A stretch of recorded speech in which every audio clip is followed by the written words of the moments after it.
नमस्कार मंडळी, भाविका रेसिपीमध्ये तुमचं स्वागत आहे। आज आपण बघणार आहोत गव्हाचे पौष्टिक लाडू। त्यासाठी लागणारे साहित्य बघूया। चला तर आता आपण साहित्य बघूया। हे 3 वाटी गव्हाचं पीठ आहे। हे सपाट वाटी करून असे 3 वाटी हे गव्हाचं पीठ घेतलेलं आहे।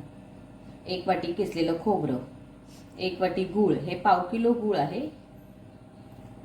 सैंधव मीठ, काजू बदाम, अर्धे काजू अर्धे बदाम असे 1 वाटी घेतलेले आहे। 1 वाटी शेंगदाणे, 3 चमचे हलीम, 3 चमचे डिंक आणि 2 चमचे वेलची आणि जायफळाची पावडर आणि हे पाव किलो तूप। आता आपण कढईत ठेवलेली आहे, त्यामध्ये 1 चमचा तूप घातलेला आहे। त्यामध्ये हे काजू बदाम भाजून घेऊया।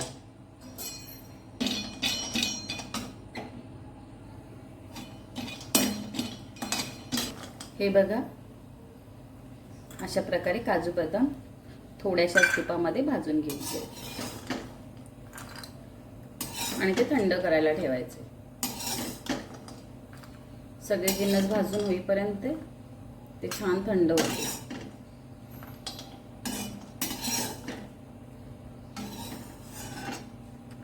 आता आपण घेऊया शेंगदाणे।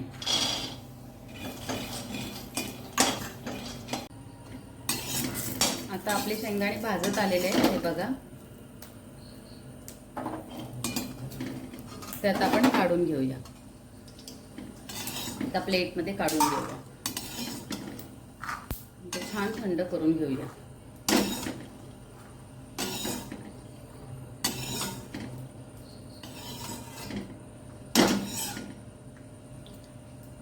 आता खोबरं हे सुक्कच भाजायचं आहे याच्यामध्ये।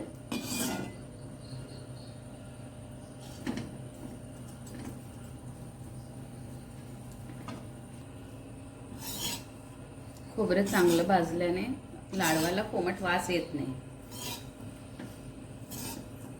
म्हणून खोबरं छान भाजून घ्यायचं। अगदी पण लाल नाही करायचंय,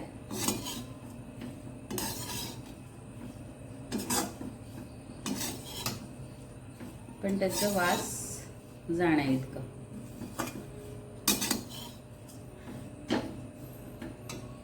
भाजले हे बघ। आता आपण प्लेटमध्ये काढून घेऊया आणि थंड करूया।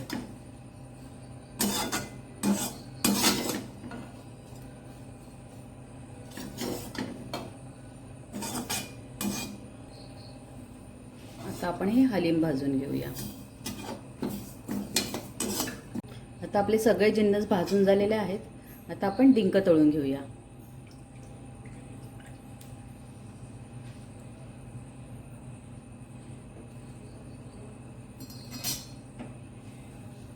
डिंक आपल्याला थोडं थोडं तळून घ्यायचं आहे। हे पहा डिंक। आता आपण डिंक तळून घेऊया। डिंक आपल्याला थोडं थोडं करून घालायचे।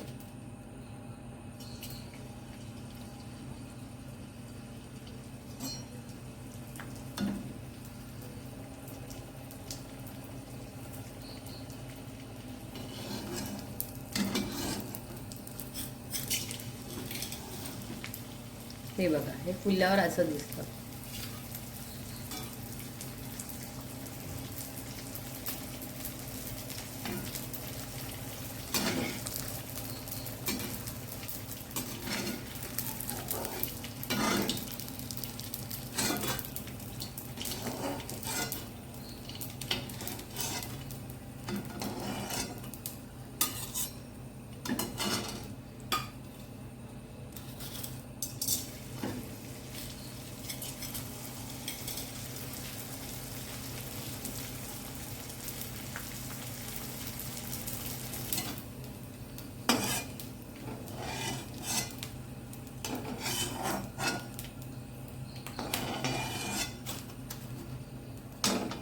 हे पहा, 3 चमचे डिंक फुलून एवढं झालंय।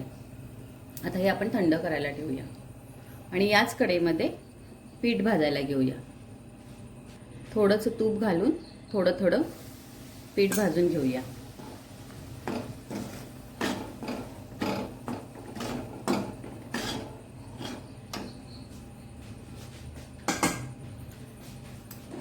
पीठ मंद आचेवर छान गोल्डन रंग येईपर्यंत, सोनेरी रंग येईपर्यंत भाजून घेऊया. हे लाडू अगदी झटपट होतात. थोडं पीठ भाजायला वेळ जातो, पण खायला पण खूप सुंदर लागतात. हे बघ, किती थोड्या वेळातच याने रंग बदलला. किती सुंदर रंग आला याला.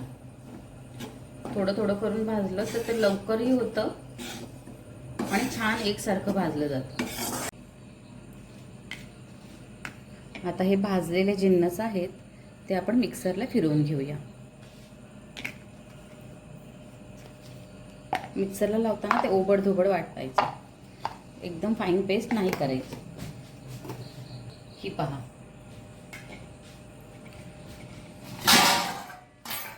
हे मी एका परातीत काढून घेते. हे पहा,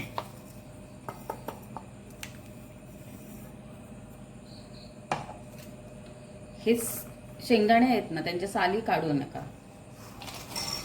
साली सहित घ्यायचं.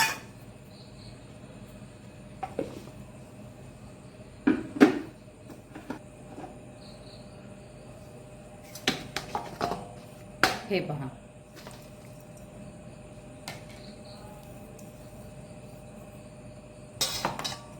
हे काजू बदाम, मी जास्त प्रमाणात बदामांचा वापर केलेला आहे.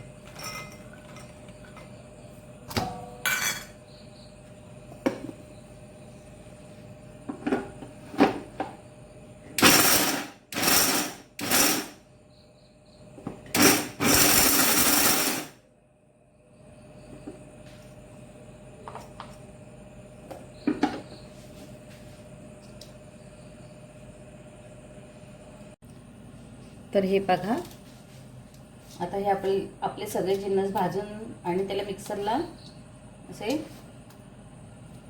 जाडे मोठे वाटून घेतलेले आहेत. हे हलीम, काजू, बदाम, खोबरं सगळं आपण मिक्सरला फिरवून घेतलेलं आहे.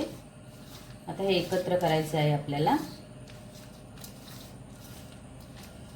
आणि त्यात हे डिंक चुरून घालायचे. हे हाताने चुरायचे आपल्याला. हे बघा, सहज असं चुरलं जातं. जर हाताने नाहीच चुरायचं असेल तुम्हाला, एक सोपी पद्धत सांगते. ही अशी वाटी,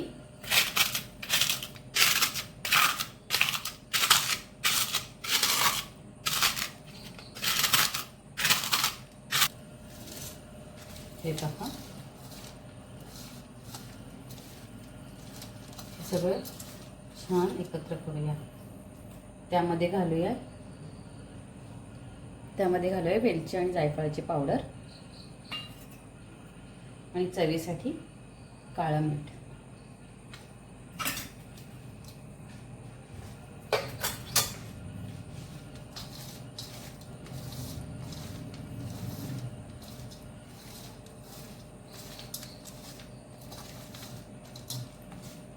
आता हे सर्व जिन्नस एका बाउलमध्ये मी काढून घेते.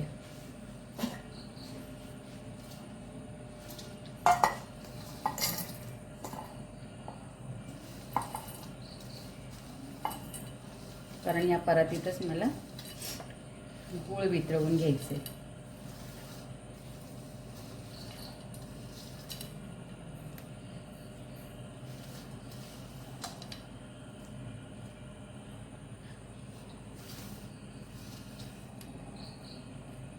ज्या वाटीने आपण पीठ मोजलं होतं, जेवढं पीठ तेवढंच हे सगळे जिन्नस मिळून होतात.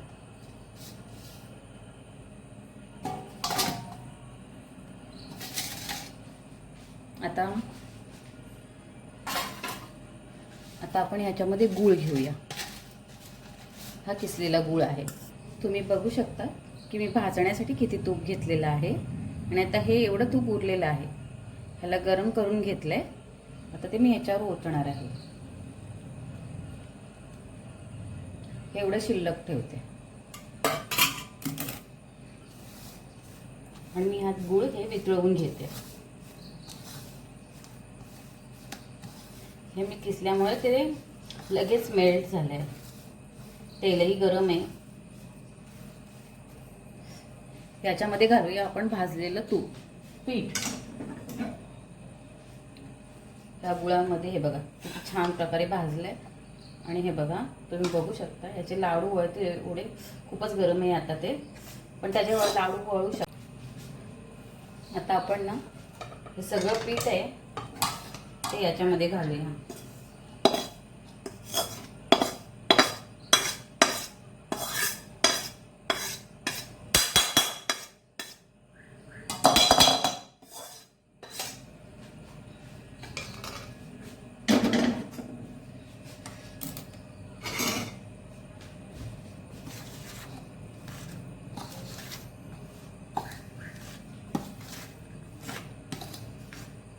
छान मिसळूया. तर याच्यात घालू हा सुका मेवा.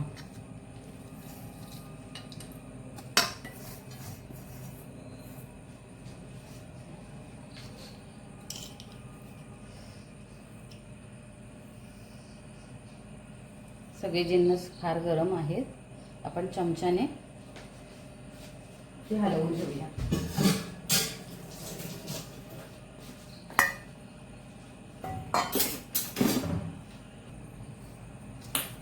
आता हे सगळं मिक्स करून घेऊया.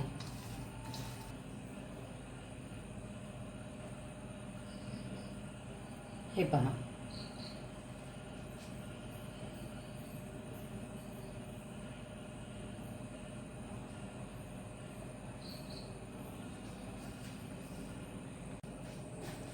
हे पहा, आपले गव्हाचे पौष्टिक लाडू तयार आहेत. मी सांगितलेल्या प्रमाणामध्ये एकूण 35 लाडू झालेले आहेत.